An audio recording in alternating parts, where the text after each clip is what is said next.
What is going on, Pokemoshpitbeta? My name is ExpShar3 and today I'm going to bring you my second upload into this channel.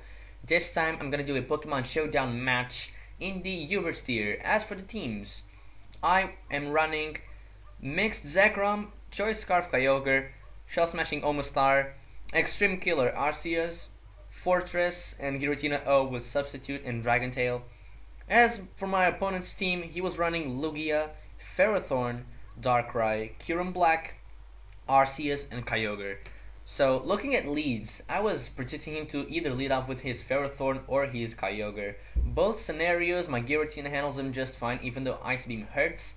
But I know I could get around it, trying to weaken its HP a little bit more so that I can come in later with Arceus or Omastar and take it out. So let's get to the match. I do lead off with my Giratina as he leads off with his Ferrothorn, so this is perfect for me. I'm gonna get a free substitute up as he goes for his layer of Stealth Rocks. So I know he's gonna try to get as much hazard as possible, so I'm gonna weaken him with the Earthquakes. I do not pack HP Fire, and I'm gonna keep going for those as he tries to set up some spikes. Now I know that in the last turn I'm gonna switch to Fortress and get a Rapid Spin no matter what, because he's going to try and take out my substitute as he does right here with the Gyro Ball. So I know I'm gonna get a free switch in into my Fortress because he's gonna try to weaken me a little bit more, and he goes for Gyro Ball. Now I'm gonna get a Rapid Spin no matter what, so all that effort he had getting those rocks up and spikes is not gonna matter one bit. So I am gonna be able to get a Rapid Spin off right here, and I don't have too much to take Kyogre's hits, so I'm gonna go into my Giratina because it seems the most expendable thing on my team. He goes for the Water Spout, doesn't do too much. I think he's probably Scarf. So I'm going for a Shadow Sting, trying to weaken his Water Spout, but he shows me Thunder, so I really don't know what item he's packing. He does get a Paralyze, doesn't matter because I'm fast with the Shadow Sneak anyway, and he takes me out with the second Thunder. So my Giratina goes down, but this leaves a window of opportunity to send in my Kyogre and go for my Water Spout. I know I'm faster because I'm Scarf. So he sends in his Lugia. Because he's multi-skill, I know I can't do too much to it. I'm gonna switch to my Fortress as he goes for the Thunder, which I really was not expecting, but hey, he has a Rain Kyogre thing with Drizzle, so Thunder makes sense. I'm gonna try to get my Stealth Rocks up as he goes for second Thunder. Luckily I don't get paralyzed, so I am able to get those Stealth Rocks up, which is gonna be delicious.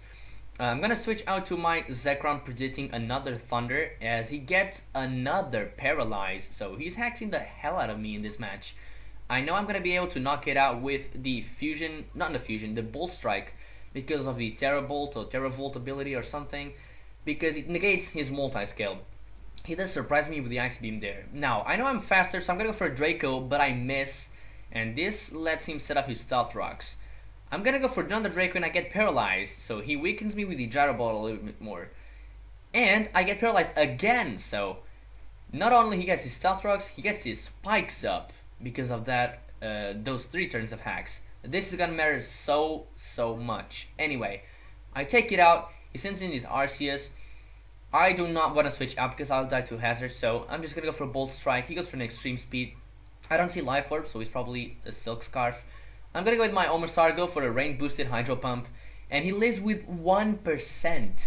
I don't know if that was min or max damage. Please leave a comment on that calc, please, because I do not have the time to do it. I'm gonna go into my Arceus and Revenge Kill with the Extreme Speed because I'm Adamant Max Speed. I don't know if he's running that same set or that EV spread or not, but regardless, I take it out. Now it's 3 versus 2.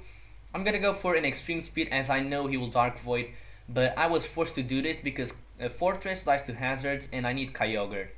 So at this point, I'm gonna go into my Fortress as that fodder because he's probably gonna set up a Nasty Plot or something of that sort. So he goes for a Dream Meter, which is kind of weird, but I'm gonna go into my Kyogre, gonna go for the Ice Beam, and Darkrai's gonna die, but he still has his Kyurem Black, so either I get a crit or a freeze, or he's going to smash me. So I'm gonna go for the Ice Beam, and I don't get any of those hits, and he's gonna take me out with the Outrage. Gets a crit, not sure if that mattered, probably not. And my Arceus is still asleep, so I'm gonna be losing this match. 1-0 victory for him. Now, those layers of Stealth Rocks and Spikes mattered in a sense that Omastar probably would have been able to take the Earthquake from Arceus and then proceed to either kill this Kyurem Black or kill his Darkrai. If I well, not kill, at least weaken a little bit. So if you send in is Darkrai, Hydro Pump would have been a one-hit KO, and then I would have both my Arceus and my Kyogre at full potential for his Kyurem Black, therefore I would win. If he switched in his Kyurem Black, it would have been weak to the point where Kyogre and Extreme Speed for Arceus would have been more than enough, and then I'll still have both of those Pokemon to deal with Darkrai accordingly. So either way, those hazards did matter, but you know, hacks is part of the game, and you gotta embrace it. So I hope you all enjoyed this battle. It was a little bit short, but it was worth it. So I hope you all enjoyed. Don't forget to rate, comment, subscribe to my channel, and I'll see you all later. Peace.